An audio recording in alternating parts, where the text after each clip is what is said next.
Fulbert est journaliste de formation.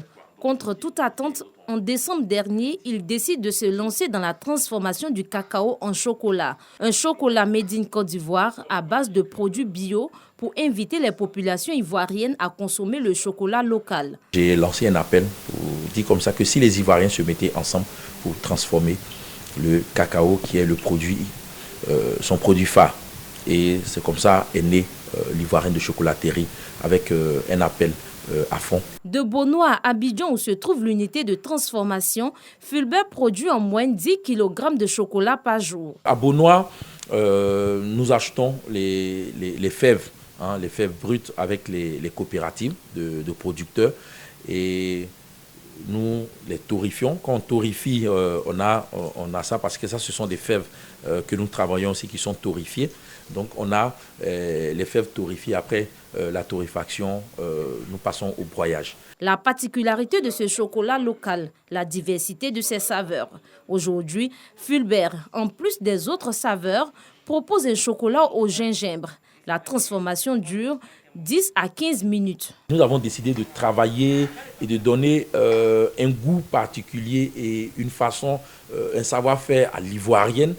Nous utilisons plus des produits locaux. C'est aussi une façon à nous de réinventer, sinon de donner un aspect ivoirien au chocolat. Cette étape terminée, le chocolat est transféré en salle d'emballage. Nous avons moulé le chocolat, donc il dit du chocolat noir et du gingembre. Nous moulons avec ce qu'on appelle des moules et on en a plusieurs. Et donc on a mis aussi à l'intérieur. Donc on a déjà démoulé aussi du chocolat que vous voyez avec au niveau de la salle d'emballage. Une fois l'emballage terminé, le chocolat est ensuite vendu sur le marché à 2000 francs CFA le sachet de 100 grammes. Il commercialise pour la seule boutique de Cocody environ 50 sachets par jour, soit plus de 2 millions de francs CFA le mois. Quand un produit arrive ici, on est tout heureux. Pourquoi? Parce que au final, on a vu que à partir du chocolat, on a pu ajouter autre chose.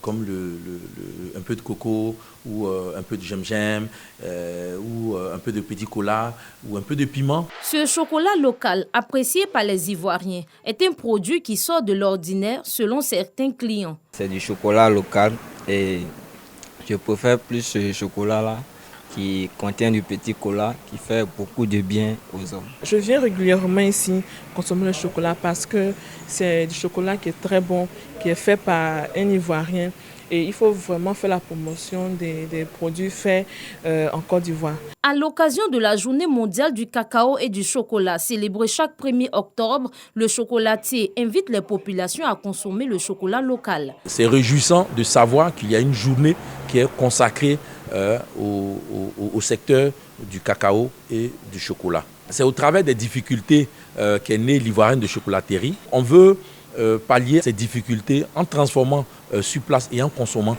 sur place. Tout comme Fulbert, Emmanuel a fait de la transformation du cacao sa spécialité. Il transforme le cacao en beurre, en chocolat et en savon. En 2020, il est primé au rang de champion d'Afrique chocolat-pâtisserie. Ce jour, Emmanuel reçoit une dizaine d'entrepreneurs. Tous veulent savoir comment transformer les fèves du cacao en un autre produit. Au centre de cette formation, le savon au chocolat. Pour faire le savon au chocolat, il faut de la pâte de cacao, il faut aussi de l'eau, il faut une solution basique. La Côte d'Ivoire est le premier pays producteur mondial du cacao. Mais l'étape de la transformation reste un défi à relever. Nous avons vendu le cacao depuis près d'un siècle à l'économie de la cueillette. On veut changer maintenant à transformer le cacao, mais sur toute sa forme de valeur, toute sa chaîne de valeur. Cette année, pas de festivité pour les journées nationales du cacao et du chocolat en raison de la recrudescence des cas de Covid-19. Une rencontre entre les acteurs et l'État a permis de fixer aujourd'hui, 1er octobre, à la faveur de la journée mondiale du cacao, le prix du cacao à 825 francs CFA pour la campagne 2021-2022. Dans cet immeuble du quartier Terminus 03 dans la commune de Komassi, vit Liliane Assoumou. Comme tous les matins, elle fait sa prière quotidienne, laisse des consignes avant de commencer la journée. Liliane est chauffeur de taxi personnalisé. Un environnement professionnel d'ordinaire propre à la junte masculine. De nos jours, ils sont nombreux ces propriétaires de véhicules personnels qui s'adonnent à cette activité. Une fois dans sa voiture, Liliane active sa connexion Internet mobile, qui est d'ailleurs son outil de travail. Voilà, on est client à 300 mètres. Un bip sonore indique que son véhicule est sollicité. Liliane appelle le client. Allô? Oui, bonjour madame. Vous avez commandé un taxi? L'indication exacte du lieu de rendez-vous prend souvent du temps. Cette situation est très fréquente. Vous êtes où pour que je puisse venir à vous? Voilà, dépassez un peu la station en venant. Voilà. Mais c'est que je suis à l'adresse indiquée alors. La conductrice d'une trentaine d'années retrouve finalement sa cliente. Cette dernière accepte qu'on tourne avec elle. Durant le trajet, elle nous livre ses impressions. Ça m'a beaucoup fait plaisir. Quelle n'a pas été ma surprise de voir qu'effectivement c'était une femme et je me dis bravo. L'Afrique commence à comprendre et moi je suis toute fière de la voir. Et si je pouvais surtout voir de plus en plus de femmes au bout du téléphone m'appeler, je vous attends madame pour votre course, ce serait génial. Certains clients laissent des pourboires, souvent très conséquents, comme nous l'explique Liliane. Il m'a remis un billet de 10 000 francs. Il dit que c'est juste pour m'encourager parce qu'il est impressionné. Et lorsqu'on est arrivé à destination, il a payé en plus de cela le coût du trajet. Une fois arrivée à destination, la cliente doit noter Liliane, le fameux principe des étoiles. Si elle est satisfaite du service rendu, la note de 5 étoiles sera la bienvenue. Et Liliane obtient les 5 étoiles.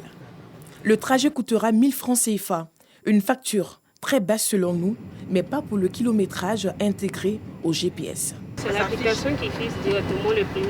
Lorsque le client met le lieu, sa destination, ça calcule directement en fonction du kilométrage et ça lui donne le prix. Liliane nous donne quelques éclaircies, d'une part, sur la perception et même la réaction des passagers et d'autre part, sur la nécessité d'avoir à tout moment la connexion Internet qui participe à la précision des indications du GPS. Ils sont rassurés parce qu'ils disent que les femmes font beaucoup plus attention lorsqu'elles sont au volant parce qu'elles ont peur. Il faut avoir un bon réseau, voilà, qui passe dans tous les lieux, qui ne se plante pas à tout moment. Liliane nous expose les difficultés auxquelles elle fait face. Plusieurs fois, le GPS m'a envoyé il me demande de tourner à droite et il y a la lagune de l'autre côté. Voilà, donc plusieurs fois, ce sont des choses qui arrivent. Donc quand c'est comme ça, on essaie de tourner et puis essayer de trouver, ça nous réoriente sur un autre itinéraire.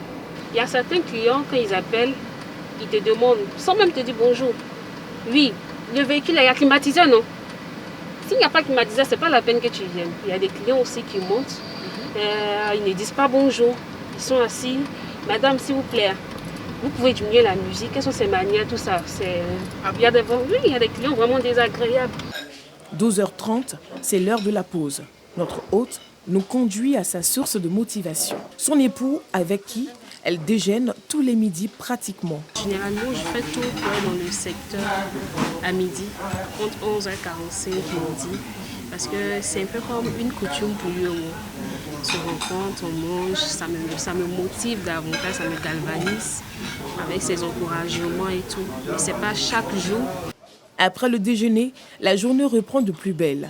Et une fois la nuit tombée, Liliane retrouve les siens aux environs de 21h. Fatiguée mais satisfaite. La journée a été bonne. À son arrivée, pas d'accueil des enfants parce qu'endormis. Mais son amoureux, lui, comble ce vide. Lorsque je rentre, c'est quelques rares fois je les trouve éveillés pour leur faire un petit bisou. Ce sont les risques du métier. On fait avec.